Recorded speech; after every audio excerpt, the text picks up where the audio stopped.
Märt Sults, palun. Aitäh, härra eesistuja, minister. Küsimus lihtne.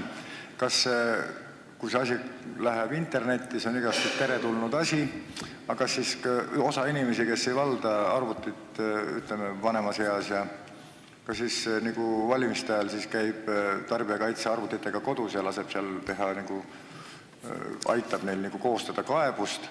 Ja küsimuse teine pool on, et internet on tore asi ja informatiivne ja kiire ja copy-paste nupp on olemas ja küsin, kuidas muidu lõhna kirjeldate internetis, kui lõhn ei meeldi, näiteks inimene kaebab lõhna kohta. Aitäh!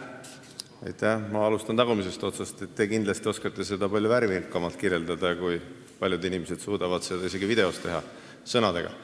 Nii et sõnadega on palju asju võimalik kirjeldada, ma olen täiesti nõus internetis. Ja lõppkokkuvõttes kohtuvaidlustes samamoodi tuleb seda kuidagi sõnadega väljendada, eks ju, tantsunumber ilmselt ei sobi.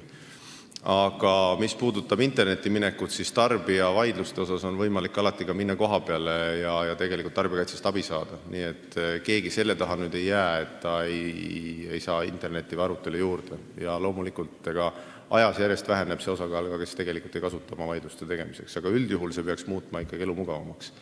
Ja eriti ülepiiriliste asjade puhul, ma arvan, me kumbki ilmselt ei kujuta ette, et me sõidaks selle pärast teise riiki, et oma vaidlust esitada, et kuidagi inimene peab selle esitatud saama. Aitäh!